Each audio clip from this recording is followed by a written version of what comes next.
Hello everyone, welcome back to another video. जैसा कि आप सब जानते हो, हमने अभी रिसेंटली मोस्ट इम्पॉर्टेंट क्वेश्चंस और टॉपिक की सीरीज़ स्टार्ट करी है, जिसमें कि सबसे पहले हमने क्रिया शरीर से स्टार्ट किया है। हमने क्रिया शरीर पेपर 1 का सारे इम्पॉर्टेंट टॉपिक्स और क्वेश्चंस देख लिए थे। अगर आपने अभी तक नहीं देखे हैं तो जाके चेक कर लो, क्योंकि अगर आपने वहाँ के जितने भी दिए टॉपिक्स पढ़ लिए तो आपका 80% सिलेबस अच्छे से कवर हो जाएगा और आपके क्वेश्चंस बहुत अच्छे से रेडी हो जाएंगे। तो चलो आज हम बात करेंगे क्रिया शरीर पेपर 2 के बारे में। तो सबसे पहले स्टार्ट करते हैं आयुर्वेद पार्ट से। जानते हैं कि पेपर 2 का पहला जो चैप्टर है वो रहता है हमारा धातु। धातु चैप्टर बहुत ज़्यादा इम्पॉर्टेंट है और इसमें 7 धातुओं का वर्णन कर रखा है, जैसे कि रस, रक्त, मांस, मेद, अस्थि, मज्जा, शुक्र।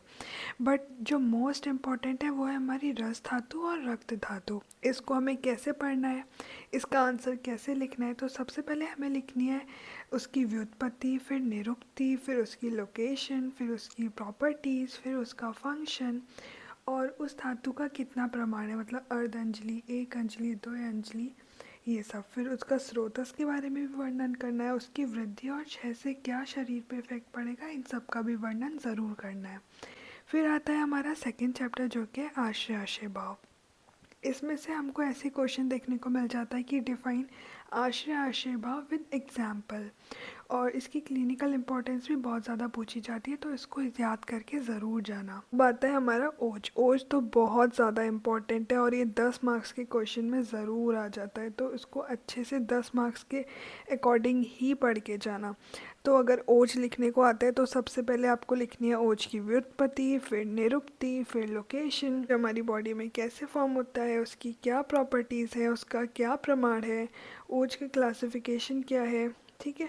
फिर उसका फंक्शन हमने देख लिया, फिर उसकी क्षय और वृद्धि होने से हमारे शरीर पे क्या इफेक्ट पड़ेगा, ओज की क्षय होगा तो क्या होगा, ओज की वृद्धि होगी तो क्या होगा। फिर आता है आत्मा। आत्मा में हमको ऐसा क्वेश्चन मिल सकता है कि डिफाइन डिफरेंस बिटवीन अ परमात्मा एंड जीवात्मा, तो आप उसको आराम से लिख दोगे।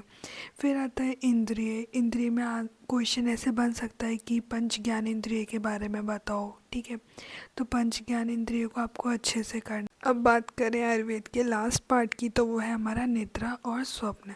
निद्रा तो हम सब ने चरक संहिता में पढ़ा ही है और उसमें काफ़ी डिटेल में और अच्छा भी दे रखा है। बाकी आप चाहो तो क्रिया शरीर से भी पढ़ सकते हो या फिर चरक से भी पढ़ सकते हो, जिसमें भी आपको अच्छा लगे। निद्रा लिखने को आता है तो आपको लिखना है सबसे पहले उसके टाइप्स, फिर क्लिनिकल सिग्निफिकेंस, फिर उसकी क्षय और वृद्धि से क्या होगा। बात करते हैं क्रिया शरीर के मॉडर्न पार्ट की। तो मॉडर्न पार्ट में जो सबसे पहला चैप्टर है वो है हमारा हीमोपोइटिक सिस्टम। इसमें से आपका ब्लड पे हमेशा हर साल क्वेश्चन आता है 10 मार्क्स में लॉन्ग, ठीक है, और ये आपको 5 में भी दे सकते हैं।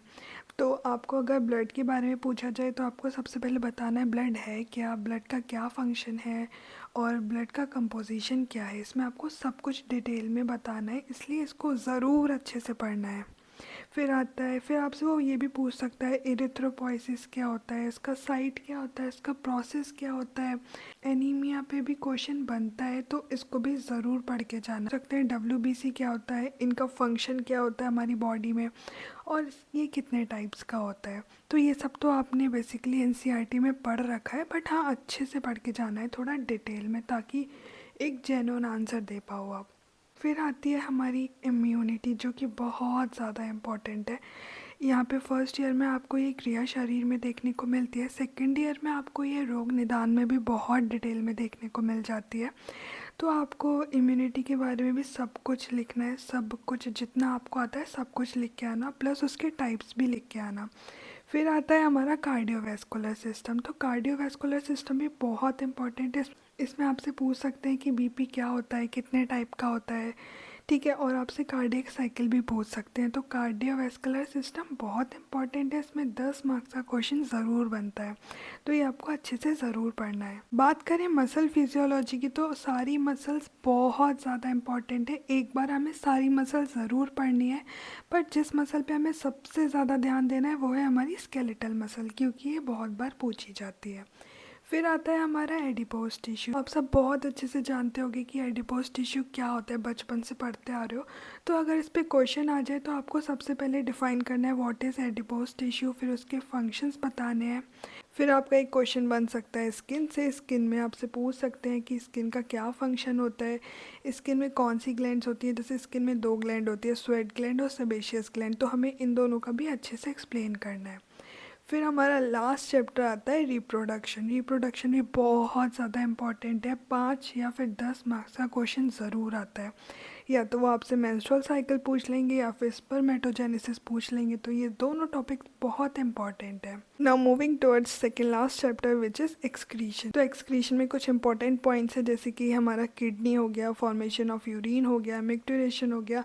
ये टॉपिक्स बहुत ज़्यादा इंपॉर्टेंट है। इस मिक्टुरेशन से आपका 5 मार्क्स का क्वेश्चन आ सकता है और वो आपसे डायरेक्ट पूछ सकते हैं कि किडनी क्या होती है, किडनी का फंक्शन क्या होता है। तो किडनी भी आपको बहुत अच्छे से पढ़नी है। फिर आता है हमारा लास्ट टॉपिक जो कि है सेंसेस। इसमें आपका क्वेश्चन बन सकता है physiology of sleep and dream, तो आपको ये टॉपिक भी ज़रूर करना है।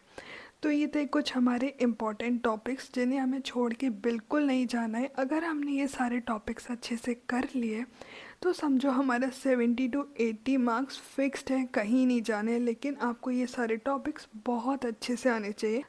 अगर इस वीडियो ने आपकी थोड़ी सी भी हेल्प करी हो या फिर आपके डाउट्स क्लियर करे हो, then don't forget to subscribe the channel, ताकि ऐसी और वीडियोस आप सबको टाइम से मिलती रहें। सी यू इन नेक्स्ट वीडियो, तब तक के लिए बाय बाय।